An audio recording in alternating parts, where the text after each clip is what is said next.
kepada para habaib, para masyaikh, para asatidz, kepada segenap dewan guru, para pengurus maupun santri dari Markas Syariah, dan kepada seluruh jamaah para tamu yang datang pada kesempatan hari ini. Kita sama berharap mudah-mudahan kumpulnya kita di tempat ini di bulan yang penuh keberkahan ini menjadi penyebab turunnya rahmat dan barakah. Dan mudah-mudahan insyaallah apa yang senantiasa menjadi harapan kita semua digabulkan oleh Allah Subhanahu wa taala. Qabul hajat wa hasil maksud, amin ya rabbal alamin.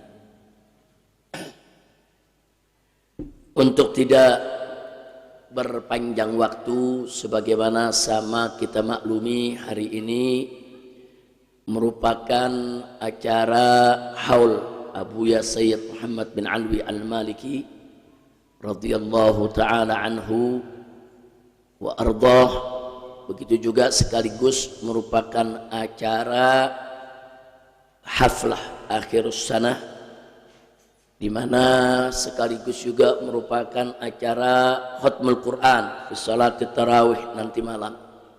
Mudah-mudahan semua acara-acara yang telah direncanakan oleh panitia tersebut dilancarkan oleh Allah dan diberkahi, amin ya rabbal alamin.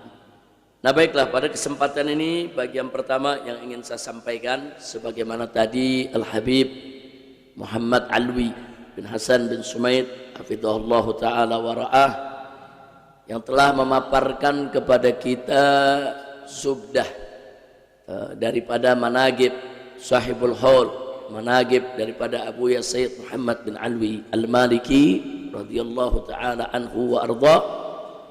Pada kesempatan ini saya ingin menyampaikan ada 3 karakter yang luar biasa di dalam dunia pendidikan, dalam dunia dakwah, dalam dunia tarbiyah yang pernah ditunjukkan dan dicontohkan oleh Abuya Sayyid Muhammad bin Alwi Al-Maliki semasa hidupnya, dan itu menjadi pedoman bagi para murid-muridnya sejak dulu sampai hari ini.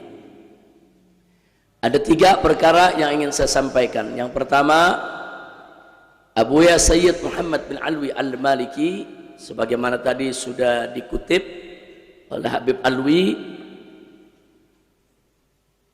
itu lebih mengedepankan pendidikan, akhlak dan perilaku para santrinya, saudara, agar para santrinya ini sebelum menuntut ilmu, sebelum menggali segala macam ilmu pengetahuan di rubat beliau, supaya mereka bisa memahami apa itu khidmah, apa itu akhlak, apa itu suluk. Makanya dulu semasa hidupnya kalau ada santri-santri baru, siapapun dia, masuk ke dalam rubat Abuya Sayyid Muhammad bin Alwi Al-Maliki radhiyallahu taala anhu, beliau tidak langsung izinkan untuk ikut dalam majelis untuk menimba ilmu. Beliau tidak langsung mengizinkan santri-santri baru tersebut untuk langsung ikut mendengarkan pengajian-pengajian yang berisikan ilmu. Tidak. Santri-santri baru begitu datang langsung diberikan tugas melayani tamu, melayani senior, menyiapkan segala keperluan untuk taklim apa saja, termasuk menuangkan teh dan seterusnya. Dan itu bisa berlangsung selama berbulan-bulan. Jadi si santri itu dididik bagaimana cara menghormati gurunya, bagaimana cara menghormati seniornya, bagaimana cara menghormati tamu-tamu gurunya yang datang, saudara, bagaimana cara menyambut mereka, bagaimana cara melayani mereka, bagaimana cara berbicara dengan mereka. Jadi seperangkat ajaran moral, budi pekerti, akhlak dalam khidmatul ilm itu yang diutamakan oleh Abuya Sayyid Muhammad bin Alwi Al-Maliki. Jadi santri-santri baru tersebut enggak dikasih bawa kitab, langsung baca kitab, duduk langsung nulis, enggak ada ya. Nah itu bisa berlangsung berbulan, bahkan kadang-kadang bisa berlangsung bertahun, saudara, tergantung daripada si santrinya. Dan itu semua kembali kepada keputusan Abuya. Jadi selama belum diizinkan untuk duduk ikut membaca kitab atau mendengar pembacaan kitab atau untuk daras, mereka semua diajarkan dulu bagaimana cara melayani ilmu, melayani ahlul ilmi, melayani ashabul ilmi, melayani majlisul ilmi. Itu yang diajarkan oleh beliau. Yang kedua, yang tidak kalah menariknya, semua santri-santri baru khususnya, saudara, begitu masuk semua diberikan tugas. Ada tugas buat mereka semua. Tugas apa? Tugas membaca zikir setiap hari ya. Ada yang ditugaskan membaca sholawat, ada yang ditugaskan membaca hizib, ada yang ditugaskan membaca zikir. Dan tugas yang diberikan gak tanggung-tanggung, bukan baca zikir 10-100 kali, bisa ribuan puluhan ribu kali, saudara. Jadi masing-masing santri itu ditugaskan, kau baca hizib ini sekian ribu kali, kau baca sholawat ini sekian ribu kali, kau baca hizib atau wirid ini sekian ribu kali. Semua santri masing-masing mendapatkan tugas sedemikian rupa, saudara. Nah, kenapa?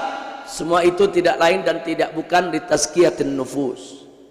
Nah, dulu waktu saya pertama kali ke Mekah, mampir ke beliau mengikuti yaitu semua kegiatan yang ada di pondok beliau, walaupun saya tidak tinggal di dalam karena saya kuliah di kota Riyadh, tapi di masa-masa libur saya memanfaatkan waktu libur tersebut untuk bisa menimba ilmu di majelisnya.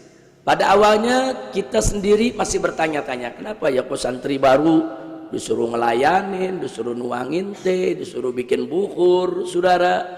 Kadang-kadang bisik-bisik kita tanya, udah berapa lama? Udah ada yang setahun, udah ada yang 2 tahun, masih belum megang kitab juga, saudara. Nah dulu kita bertanya-tanya, kenapa begini, kenapa begitu? Termasuk zikir, saudara. Kenapa sih orang datang kan mau belajar bagaimana caranya toharo, bagaimana caranya sholat. Orang mau belajar, pengen baca kitab tafsir, pengen tahu ilmu hadis, saudara. Tapi kok ditugaskan baca zikir ini sekian ribu kali, zikir itu sekian ribu kali. Nah kadang-kadang hati ini bukan menolak, tapi penuh pertanyaan, tasaulat. Kenapa begini, kenapa begitu? Tapi di kemudian hari, di belakang hari, saudara, semua para santrinya akhirnya memahami, ya Abuya ingin membersihkan hati kita dulu dari segala kerikil, supaya nanti begitu masuk di dalam menuntut ilmu, nggak ada lagi penyakit-penyakit hati yang akan mengganggu di dalam menuntut ilmu tersebut, saudara. Jadi beliau lebih mengedepankan pertama tadi yang kita sebutkan, bagaimana pembentukan akhlak para santri-santrinya. Yang kedua sekaligus juga membersihkan hatinya ya. Wah, begitu hatinya bersih, akhlaknya bagus, masuk menuntut ilmu, maka ilmu akan mudah untuk diterimanya, ilmu akan mudah bersemayam dalam jiwanya. Alhamdulillahi Rabbil Alamin. Nah, makanya kalau santri-santri yang ada di markas syariat ini diberikan tugas zikir, jangan kaget. Di markas syariat ini setiap ba'da sholat fardu itu ada kewajiban, saudara, untuk membaca zikir, untuk membaca ayat-ayat Al-Quran, saudara. Terus setiap hari, tidak putus, semua santri diajak. Bahkan ada beberapa santri yang secara bergilir, saudara.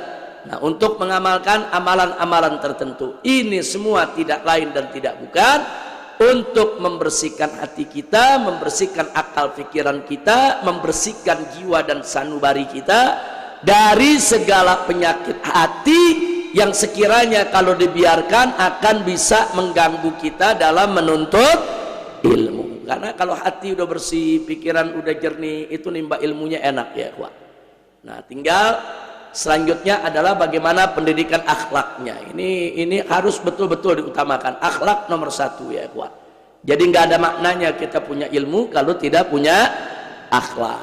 Jadi kalau di sini santri-santri diajarkan bagaimana cara berkhidmah, bagaimana cara melayani guru, bagaimana cara melayani senior, bagaimana cara melayani ilmu, bagaimana cara melayani pesantren, bagaimana cara melayani majelis-majelis yang ada di pesantren ini. tidak lain dan tidak bukan untuk membentuk karakter kepribadian kita agar memiliki suluk, adab dan akhlak insya Allah. Yang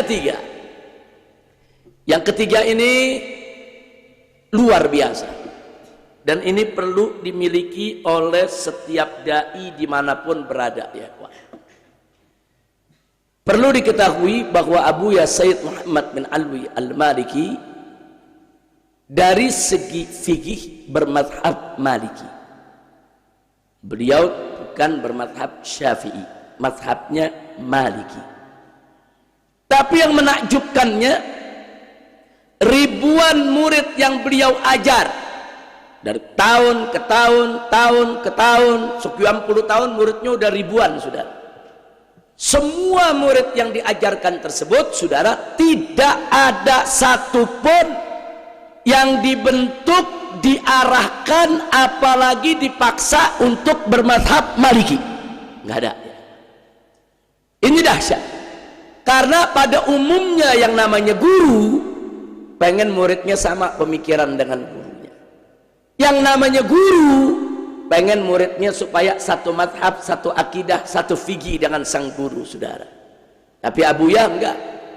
Yang diajarkan oleh Abuya pokoknya Ahlus Sunnah wal Jamaah, akidah Asy'ari Maturidi. Walaupun beliau punya fikih adalah Maliki, tapi karena beliau tahu mayoritas santri-santri yang diajarkan berasal dari Indonesia, dari Malaysia, dari Brunei, dari wilayah Asia Tenggara, yang pada umumnya mereka bermadhab Syafi'i, maka mereka semua dibekali dengan kitab-kitab madhab Syafi'i, saudara. Semua. Padahal beliau sendiri bermadhab Maliki, tapi murid-muridnya dibekali dengan madhab Syafi'i. Ini luar biasa, saudara. Nah, pernah ditanyakan ini kepada beliau, ada jawaban yang cukup menarik. Ini harus menjadi pegangan buat setiap dai, saudara. Kenapa sih beliau tidak bawa aja murid-muridnya untuk bermadhab Maliki?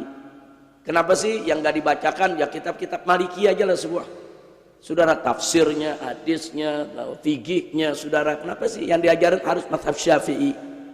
Nah, singkat yang beliau sampaikan kepada muridnya, bahwa kalian datang dari Indonesia yang mayoritas umat Islam di sana bermadhab Syafi'i. Jadi kalau kalian dibentuk sebagai madhab Maliki dan tidak paham madhab Syafi'i, maka begitu kalian pulang ke kampung halaman kalian, pulang ke keluarga kalian, maka kalian akan membawa banyak persoalan. Karena begitu Anda membawa mazhab Maliki, pulang ke kampung kita, pulang ke rumah kita, wah, ini santri bisa ribut sama bapaknya, bisa ribut sama tetangganya, bisa ribut sama ustadz yang ada di sekitarnya, saudara. Nah, karena saudara ada perbedaan-perbedaan amaliyah antara Syafi'iyah dan Malikiyah yang bisa jadi masyarakat Indonesia, saudara, kurang familiar, kurang akrab dengan perbedaan-perbedaan tersebut. Nah, maka itu murid-muridnya yang dari Indonesia, Malaysia, Brunei diajarkan mazhab Syafi'i supaya begitu pulang ke kampung halamannya, mazhabnya tetap sama dengan mazhab bapaknya, mazhab ibunya, mazhab pamannya, mazhab tetangganya, mazhab guru-guru yang ada di kampungnya, saudara. Sehingga dia tidak menjadi pemecah belah di antara umat, bahkan dia bisa menjadi tetap perekat, pemersatu, supaya persaudaraan umat Islam yang ada di Indonesia semakin kuat dan makin dirahmati Allah, insya Allah. Ini sikap luar biasa, saudara. Sallu ala Nabi. Nah, jadi sikap seperti ini harus diwarisi, bukan hanya oleh para santrinya, bukan hanya oleh para penerus atau murid daripada Abuya Sayyid Muhammad bin Alwi Al-Maliki, tapi perlu diwarisi oleh seluruh umat Islam sebagai generasi penerus, ya ikhwan. Nah, jadi sekali lagi ini penting karena kita buat sedikit perbandingan, tidak sedikit negara-negara. Nah, ini Abuya Sayyid Muhammad bin Alwi Al-Maliki bukan negara, pribadi, sudah. Tapi pribadinya tidak kalah dengan karakter negara, sudah. Jadi pribadinya sendiri bisa disebut sebagai ummah. Nah, jadi kalau orang punya jiwa besar, pribadi besar, karakter kuat, itu bisa menjadi ummah dia sendiri, sudah. Nah, saking apa? Saking besar jiwanya, saking kuat karakternya. Saudara, kenapa saya sampaikan ini? Di tingkat negara saja masih banyak negara-negara Islam yang nggak mampu bersikap seperti itu, saudara. Saya kasih contoh. Berapa banyak anak-anak Indonesia yang diberikan beasiswa ke Arab Saudi? Termasuk saya, saudara. Kemudian belajar di sana. Nah, begitu belajar di sana, tidak sedikit universitas-universitas Islam yang ada di Arab Saudi, santri-santri atau para mahasiswanya diarahkan ke satu madhab, yang madhab itu gak populer di Indonesia.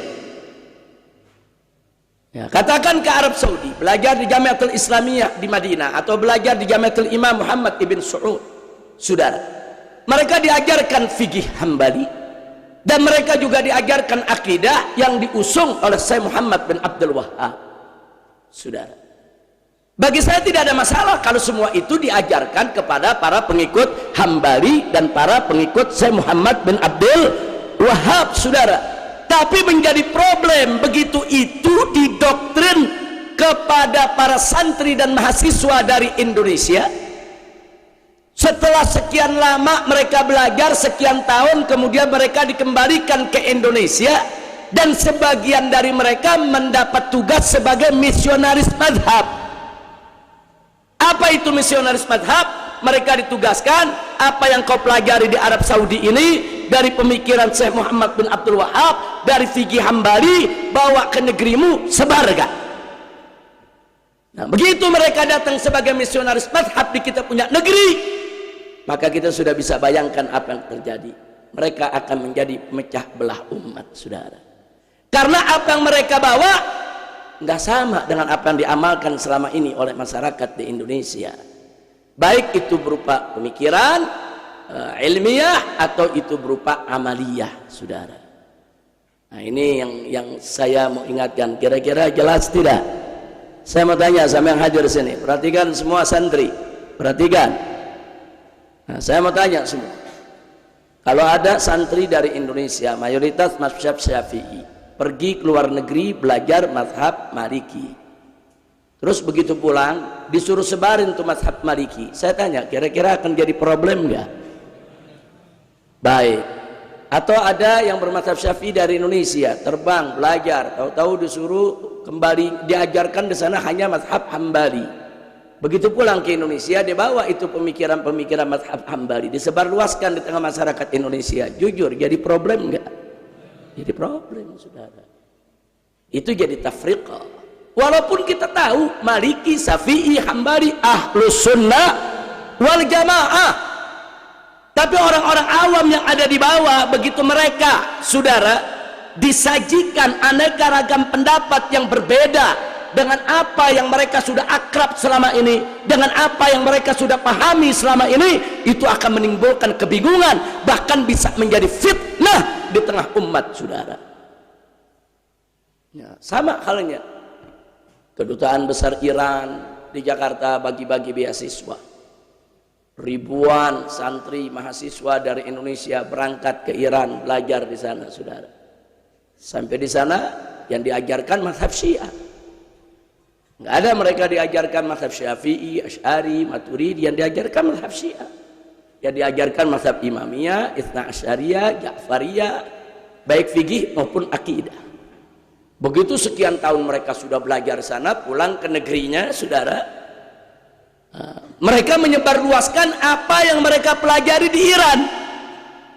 Begitu mereka sebarluaskan di Indonesia, akan berbenturan pemikiran dengan pemikiran ibunya, bapaknya, pamannya, kakaknya, adiknya, tetangganya, masyarakatnya. Nah, saya mau tanya, akhirnya muncul problem lagi tidak? Saudara, berarti apa? Ini tingkat negara, ini saya cerita. Berarti tingkat negara aja jiwanya belum besar. Tingkat negara tuh jiwanya belum besar, saudara. Sementara seorang Abu Ya Sayyid Muhammad bin Alwi Al-Maliki bukan negara, pribadi, saudara, tapi jiwanya lebih dari negara. Beliau paham, nih kalau murid-murid saya ajarkan mazhab yang berbeda dengan apa yang tersebar di Indonesia, maka dia pulang akan menjadi problem bagi keluarganya dan problem bagi masyarakatnya, saudara. Dan itu tidak dilakukan oleh Abuya, dan Abuya tidak membenarkan santri-santrinya untuk melakukan hal yang seperti itu, saudara. Sehingga saudara, kalau kita sudah mengetahui sedemikian rupa, mari kita lihat bagaimana Abuya mengajarkan kepada para santrinya semua yang diajarkan mazhab fikih Syafi'i, pemikiran-pemikiran Asy'ari, semua diajarkan kepada santri-santrinya. Semua kitab-kitabnya, saudara, kitab-kitab bagi mereka yang belajar di Hadramut, apa yang dipelajari kitab-kitab Syafi'iyah di Hadramut, yaitu yang diajarkan oleh Abuya di dalam rubatnya, saudara. Ya, kalau si santri sudah tinggal 8 tahun, 10 tahun, sudah lama di sana, sudah banyak ilmunya, sudah banyak mengkaji, baru diajarkan beberapa mazhab lainnya sebagai perbandingan, saudara. Baru diberitahu mazhab Hambali begini, Hanafi begini, Maliki begini, saudara. Nah, itu penting supaya apa? Supaya si santri ini punya wawasan lebih terbuka, supaya dia tahu bahwa di sana ada aneka ragam pendapat yang harus dikenali dan harus dihormati, serta tidak boleh sembarangan untuk diserang, saudara. Maka itu ciri dari para santri Abuya Said Muhammad bin Alwi Al-Maliki secara umum, saudara, dari dulu sampai saat ini mereka nggak suka kepada gerakan-gerakan doa tafriqah, nggak suka kepada gerakan-gerakan para dai yang memecah belah. Para dai itu seharusnya bukan memecah belah, tapi menyatukan umat, jadi perajut, jadi perekat, jadi pemersatu, saudara. Nah, itulah yang diajarkan oleh Abuya Said Muhammad bin Alwi Al-Maliki. Dan alhamdulillah di antara negara yang mengajarkan seperti ini adalah Mesir. Nah, di Mesir itu ada universitas yang namanya Jami'atul Azhar, saudara. Nah, di Jami'atul Azhar ini murid datang dari semua negara. Nah, Azhar membuat satu kebijakan, saudara. Itu menjadi kebijakan putusan di Azhar. Di sini ada Habib Muhammad yang lulusan Azhar, saudara. Di mana setiap ada mahasiswa baru begitu masuk, dilihat dari negara mana dia. Begitu dia paspor dari Indonesia, langsung dimasukkan syubhah Syafi'iyah, saudara. Kenapa langsung dimasukkan syubhah Syafi'iyah? Karena Indonesia mayoritas Syafi'i. Dimasukkan ini syubhah Syafi'iyah. Begitu yang daftar dari Afghanistan atau Pakistan, langsung dimasukkan syubhah Hanafiyah, saudara. Begitu yang dimasukkan anak-anak dari Afrika, saudara, yang kebanyakan mayoritas Maliki, dimasukkan syubhah Malikiyah, saudara. Luar biasa. Bahkan, saudara, dulu di zaman Syekh Mahmud Satut dan selainnya, saudara, bahkan kalau ada murid-murid datang dari Iran atau dari Lebanon yang mazhabnya Syiah, dimasukkan ke syubhah Ja'fariyah, saudara.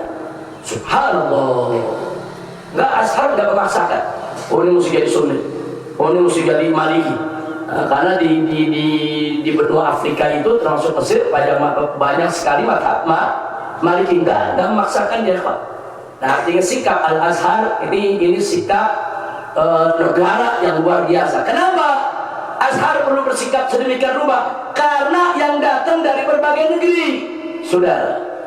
Kecuali kalau satu universitas di Indonesia yang belajar hanya mazhab Syafi'i saja, atau satu universitas di luar negeri yang jadi murid mahasiswanya hanya dari satu negeri saja, ya wajar kalau hanya diajarkan mazhab daripada para negeri asal dari para mahasiswanya, sudah. Tapi kalau satu negeri seperti Mesir, dari semua negara datang belajar ke sana, buat macam-macam mazhab datang ke sana, saudara. Nggak boleh dipaksa cuma dalam satu mazhab yang dimiliki oleh negeri tersebut, saudara. Seperti Saudi ini didatangi oleh berbagai negara. Loh, kenapa didatangi oleh berbagai negara? Dia bagi-bagi beasiswa, saudara. Seluruh dunia dari berbagai negeri datang, dia bagi-bagi beasiswa. Nah, seharusnya kalau sudah bagi-bagi beasiswa seperti itu, mestinya juga Saudi lihat, oh kalau murid-murid dari Indonesia yang mazhabnya Syafi'i, mestinya disediakan syu'bah Syafi'iyah. Nah, jadi hal begini bukan saya tidak sampaikan, saudara. Saya pernah lebih dari 10 tahun yang lalu kepada pemerintah Saudi, kita berikan usul, kita berikan saran. Nah, kenapa kami yang datang dari Indonesia kok Anda paksakan? Nah, Anda ajarkan hanya mazhab Anda saja. azhar kan ke kita mazhab yang berlaku di kami punya diri.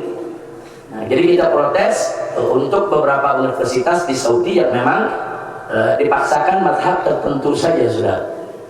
Nah, begitu juga waktu saya berkunjung ke Iran, saya pernah diundang untuk menghadiri satu konferensi internasional antar mazhab, saudara. Ada Syiahnya, ada Ahlus Sunnahnya, ada Ibadiyahnya, saudara. Nah, di sana salah satu yang kita kritisi, kita tanya kepada Iran. Saya tanyakan beberapa ayatullah di sana. Saya tanyakan kepada beberapa rektor dari hauzah-hauzah dan universitas di Teheran maupun di Qum. Anda di sini, saya bilang, sudah ada ribuan orang Indonesia belajar di sini. Kenapa Anda tidak buka syubhah Syafi'iyah? Kenapa yang Anda ajarkan kok cuma mazhab Syiah saja? Apakah Anda memaksa dia jadi Syiah, kemudian nanti pulang ke Indonesia bawa misionaris Syiah untuk mereka mensyiahkan Indonesia? Dan saya sampaikan kepada mereka, bukankah Anda selama ini selalu berkampanye persatuan, persatuan, persatuan? Nah, kalau Anda ingin persatuan, ya jangan obok-obok Indonesia dan mazhab Anda. Nah, ya jawabnya aneka jawaban, tapi ada satu universitas, waktu itu Universitas Imam Ja'far Shadiq, saudara. Jawabnya cukup merespon. Dia katakan iya, mestinya memang begitu. Mestinya orang-orang Indonesia yang datang kemari kami sediakan syubhah Syafi'iyah. Mestinya yang datang dari mazhab Maliki juga kami sediakan syubhah Malikiyah. Nah, jadi dia katakan apalagi universitas kami ini adalah universitas tentang perbandingan antar mazhab. Nah, jadi saya katakan ya kalau namanya Universitas Imam Ja'far Shadiq, salah satu programnya adalah perbandingan antar mazhab Islam, ya Anda harus masukkan itu. Semua mazhab-mazhab Ahlus Sunnah harus ada syubhahnya, dan dari negeri mana dia datang, mazhab apa yang ada di negerinya, Anda harus masukkan dia ke syubhah tersebut. Saya berikan contoh saat itu Al-Azhar, ya Pak. Kalau Al-Azhar bisa, kenapa Anda tidak bisa? Nah, termasuk kepada Saudi. Saya juga sampaikan sama. Kalau Al-Azhar bisa, kenapa Jamiatul Imam Muhammad nggak bisa? Kalau Al-Azhar bisa, kenapa Jamiah Islamiyah di Madinah tidak bisa? Nah, jadi di sini kembali kepada sebetulnya bukan soal bisa nggak bisa, bukan soal mampu nggak mampu, saudara. Bukan. Ini soal mau apa nggak mau, itu aja, saudara. Kalau soal mampu, saudara. Mampu, Iran, Saudi mampu, saudara, menyiapkan syubhah-syubhah tadi. Yang jadi persoalan bukan mampu atau nggak mampu, tapi yang menjadi persoalan mau atau tidak mau. Nah, baiklah, itu yang perlu saya sampaikan. Kembali kepada Abuya, sikap Abuya tadi itu yang saya katakan luar biasa. Ini karakternya begitu kuat, saudara, ilmunya juga begitu luas, dan keberaniannya nggak usah dicerita lagi, saudara. Bagaimana nggak disebut manusia berani di satu negeri yang semua mazhab ditekan, di satu negeri, saudara, yang hanya boleh pemikiran Wahabiyah, pemikiran Syekh Muhammad bin Abdul Wahab, yang satu negeri hanya boleh ada pemikiran-pemikiran Hambali, tapi beliau berani mengeluarkan semua pemikirannya, semua idenya, semua ilmunya, saudara, yang merupakan Ahlus Sunnah wal Jamaah, walaupun resikonya, saudara, beliau dimusuhi oleh ulama-ulama dari Darul Iftah Saudi Arabia, saudara. Enggak, beliau nggak peduli. Yang hak beliau katakan hak, yang batil beliau katakan batil. Beliau diundang untuk berdebat, beliau datang, saudara. Sampai-sampai saudara kalangan Wahabi yang benci kepada Abuya ini, saudara, itu mengeluarkan fatwa bi'idami Abuya, fatwa hukum mati, karena Abuya dianggap sudah murtad, saudara. Ya, jadi murtad hanya gara-gara soal tawassul, soal tabarruk, soal selawatan, saudara.